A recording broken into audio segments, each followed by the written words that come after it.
السلام علیکم ورحمۃ اللہ تعالی وبرکاتہ۔ کیسے ہیں آپ تمامی حضرات؟ امید کرتا ہوں کہ آپ تمامی حضرات خیر و عافیت کے ساتھ ہوں گے۔ آج میں بالکل ہی ہٹ کر اور منفرد انفارمیٹیو ویڈیو آپ کے سامنے لے کر کے آ گیا ہوں، جن کا جاننا سمجھنا مسلمانوں کے لیے بلکہ ہر انسان کے لیے بہت ضروری ہو چکا ہے۔ اور وہ کیا ہے؟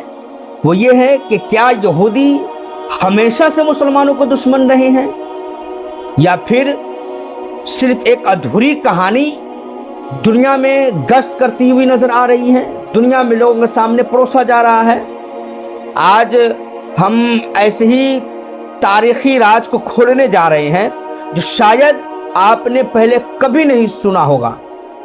لہٰذا اگر یہودی اور مسلمانوں کے درمیان کی کشیدگی اور اس کی انسیت یا پھر اس کے اختلافات کے بارے میں اگر جانکاری مکمل لینی ہو، ادھوری جانکاری نہیں، اگر مکمل جانکاری لینی ہو تو آپ مکمل ویڈیو پر بنے رہیں، تاکہ آپ کو یہودی اور مسلمانوں کے درمیان کی جو کشیدگی ہے ان کے بارے میں مکمل جانکاری آپ کو حاصل ہو جائیں۔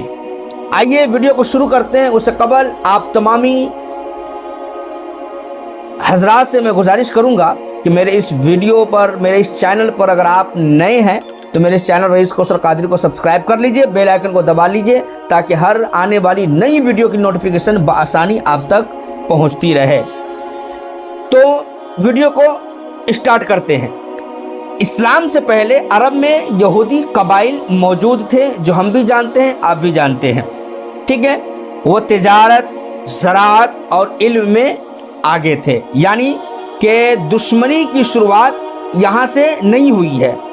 دشمنی کی شروعات اب ہوئی کہاں سے ہے؟ تو سنیے، جب رسول کائنات صلی اللہ تعالیٰ علیہ وسلم مدینہ تشریف لائے تو ایک تاریخی معاہدہ کیا گیا تھا حضور صلی اللہ تعالیٰ علیہ وسلم اور یہودی قبائل کے درمیان، ایک یہودی فرد کے درمیان نہیں، کوئی ایک شخص کے درمیان نہیں، بلکہ یہودی کے جتنے بھی قبائل تھے تمام قبائلوں کے سردار اور تمام قبائلوں کے لوگوں کے درمیان ایک میٹنگ ہوئی تھی، ایک مشاورت ہوا تھا، جس کو جرگہ بھی کہتے ہیں۔ ان کے درمیان ایک معاہدہ کیا گیا تھا، اور معاہدہ کیا تھا؟ تو معاہدہ تھا میثاق مدینہ کے نام سے، جو سن 622 عیسوی 1 ہجری میں یہ معاہدہ ہوا تھا، جس میں طے کیا ہوا تھا اس معاہدے میں، اس میٹنگ میں، اس کاغذات پر کیا کیا چیز درج تھے، جس پر مہر نبوت بھی لگی اور یہودی قبائل کے بھی سرداروں کے مہر لگے۔ وہ کیا تھے؟ وہ یہ تھے کہ مسلمان اور یہودی مل کر رہیں گے، مسلمان اور یہودی مل کر رہیں گے۔ اس کے بعد شہر کا دفاع کریں گے، یعنی کہ کوئی بھی اس کے اوپر حملہ ہوگا تو پھر ایک دوسرے کا ساتھ دے کر کے ان کا دفاع کریں گے۔ اس کے بعد ایک دوسرے کے دشمن کے ساتھ لڑیں گے، اور ایک دوسرے کے دشمن کا ساتھ کبھی نہیں دیں گے۔ یہ ان باتوں پر معاہدہ ہوا تھا، ٹھیک ہے؟ لیکن وقت کے ساتھ حالات بدلنے لگے۔ کسی ایک شخص نے نہیں، بلکہ مختلف قبائل نے مختلف اوقات میں ان معاہدوں کی خلاف ورزی کرنا شروع کر دیا اور ان معاہدوں کو توڑنا شروع کر دیا۔ سب سے پہلے جو معاہدہ کو توڑا گیا تھا وہ اس قبیلے کا نام تھا بنو قینقاع، جو سن 2 ہجری اور عیسوی 624 عیسوی میں اس معاہدے کے خلاف آگے بڑھ کر کے آیا۔ پھر بنو نذیر 4 ہجری میں، جن پر رسول کائنات صلی اللہ تعالیٰ علیہ وسلم کے خلاف سازش کا الزام لگا تھا۔ یہ جتنے بھی قبیلے ہیں، جتنے بھی قبائل گنا رہے ہیں، یہ سب یہودیوں کے قبیلے ہیں۔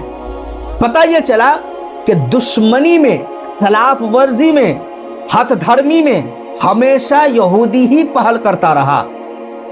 مسلمان ہمیشہ امن چاہتی ہے، کبھی مسلمان خلاف معاہدہ یا خلاف امن جانے کی کوشش نہیں کرتا ہے جی۔ اور پھر سب سے حساس واقعہ یہ پیدا ہوا کہ بنو قریظہ ایک قبیلہ ہے جو سن 5 ہجری میں جنگ خندق کے دوران، جن پر دشمن کے ساتھ خفیہ اتحاد کا الزام لگا تھا، یعنی کہ جو یہودی اور مسلمان قبائل جو ایک ساتھ رہتے تھے، ان کے اوپر جو دشمن جو اٹیک کرنے والے تھے، ان کے ساتھ یہ متحد ہو گیا. کون؟ بنو قریظہ کے لوگ. بنو قریظہ کے لوگ ان کے ساتھ جا کر کے مل گیا, اتحاد کر لیا. یہ الزام لگا اس کے اوپر, بنو قریظہ کے اوپر. کب؟ 5 ہجری میں. ٹھیک ہے.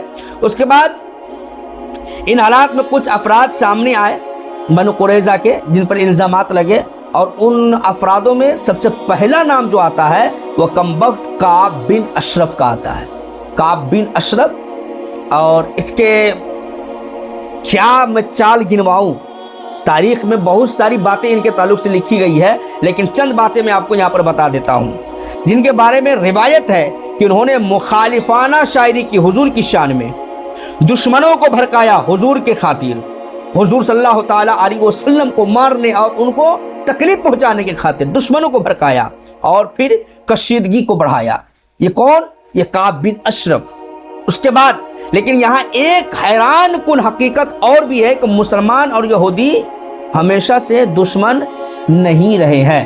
یہ بات سچ ہے, ہمیشہ سے دشمن نہیں رہے ہیں, لیکن اس بات کا ازالہ کر دینا کافی ہے کہ دشمنی کب سے قائم ہوئی ہے. تو اندلس جو اسپین میں ہے, یہودیوں نے اس وقت بہت ترقی کی. یہودیوں نے اچھے جو ہے کارنامے کو انجام دیا. اس کے بعد انہیں تحفظ بھی حاصل تھا وہاں کی. اس کے علاوہ اور وہ مسلم حکومت میں امن سے رہے.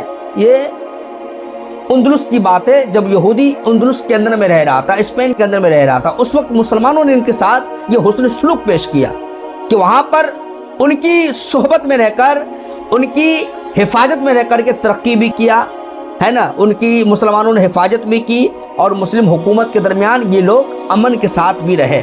جی, اصل بڑا تناؤ جو پیدا ہوا ہے وہ نبی کریم صلی اللہ تعالیٰ علیہ وسلم کی وفات ظاہرہ کے بعد, بلکہ بعض روایتوں میں اس سے قبل بھی آتی ہے, لیکن جو زیادہ تناؤ جسے کہتے ہیں, زیادہ جھگڑا, زیادہ فساد, یہ جو حضور صلی اللہ تعالی وسلم کے بظاہر وفات کے بعد جو جدید دور میں شروع ہوا.